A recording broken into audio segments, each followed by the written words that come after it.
ఆంధ్రప్రదేశ్ మంత్రివర్గంలో మార్పులు చేర్పులు జరుగుతున్నట్టు తెలుస్తోంది. కొంతమందికి కొత్త వారికి అవకాశం కల్పించే ఆలోచనలో తెలుగుదేశం పార్టీ అధినేత చంద్రబాబు ఉన్నట్టు తెలుస్తోంది. ఇప్పటికే మంత్రి పదవిలో ఉన్న వారిని తొలగించి కొత్త వారికి అవకాశం కల్పిస్తారనే ఒక ప్రచారం జోరుగా జరుగుతోంది. కొల్లు రవీంద్రను మంత్రి పదవి నుంచి తొలగిస్తారనే ప్రచారం అయితే జోరందుకుంది. కొల్లు రవీంద్ర స్థానంలో తెలుగుదేశం పార్టీ అధ్యక్షుడిగా ఉన్నటువంటి పల్లా శ్రీనివాసరావుకు అవకాశం ఇస్తారన్నది ఒక సమాచారం.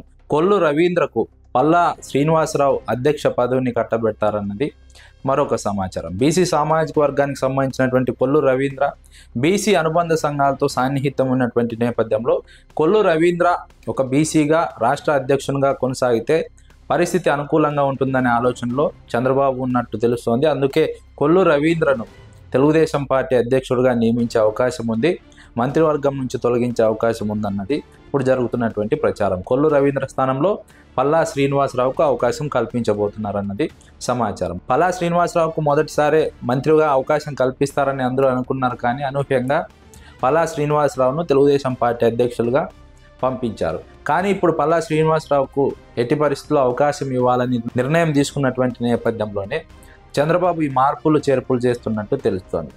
దీంతో పాటుగా అయ్యన్న పాత్రుడు రఘురామకృష్ణరాజు కూడా అవకాశం ఉండవచ్చని ప్రచారం జరుగుతోంది. అయ్యన్న పాత్రుడు సీనియర్ నేత, అదేవిధంగా స్పీకర్గా ఉన్నటువంటి నేపథ్యం. మరోవైపు రఘురామకృష్ణరాజు డిప్యూటీ స్పీకర్గా ఉన్నారు.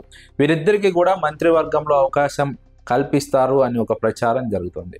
ఒకవేళ రఘురామరాజుకు మంత్రిగా అవకాశం కల్పించకపోతే అయ్యన్న పాత్రుడికి మంత్రివర్గంలో తీసుకున్నప్పుడు ఖాళీ అయ్యే స్పీకర్ స్థానంలో రఘురామకృష్ణరాజును కూర్చోబెడతారన్నది ఒక సమాచారం. మరోవైపు వంగలపూడి అనిత అనేక అవినీతి ఆరోపణలు ఎదుర్కొంది. ఆమె పిఏ అనేక రకాలుగా అవినీతి వ్యవహారం నడిపాడని ఆరోపణలు ఎదుర్కొంటున్నటువంటి నేపథ్యంలో ఆమె పిఏని పక్కన పెట్టింది. వంగలపూడి అనిత లాగే మిగతా కొంతమంది మంత్రులు కూడా అవినీతి ఆరోపణలు ఎదుర్కొంటున్నారు. ఈ అవినీతి ఆరోపణలు ఎదుర్కొంటున్నటువంటి మంత్రులపైన వేటు వేసే అవకాశం ఉంది, వారిని తొలగించే అవకాశం ఉందన్నది ఒక సమాచారం. వారి స్థానంలో కొత్త వారికి అవకాశం ఇస్తారన్నది ఒక ప్రచారం. అయితే కొత్త వారిలో ఎవరికి అవకాశం ఇస్తారు, ఏ సామాజిక వర్గాలను ప్రాతిపదికగా తీసుకుంటారు, లేదంటే ఏ సమీకరణాలను ప్రాతిపదికగా తీసుకొని మంత్రివర్గంలోకి తీసుకుంటారన్నది ఇంకొక చర్చ. మరోవైపు జనసేన నుంచి నాగబాబు కూడా మంత్రివర్గంలోకి తీసుకునే అవకాశం ఉందన్నది ఇంకొక చర్చ. ఎందుకంటే నాగబాబుకు మంత్రి పదవి ఇస్తామని చంద్రబాబు గతంలో హామీ ఇచ్చారు.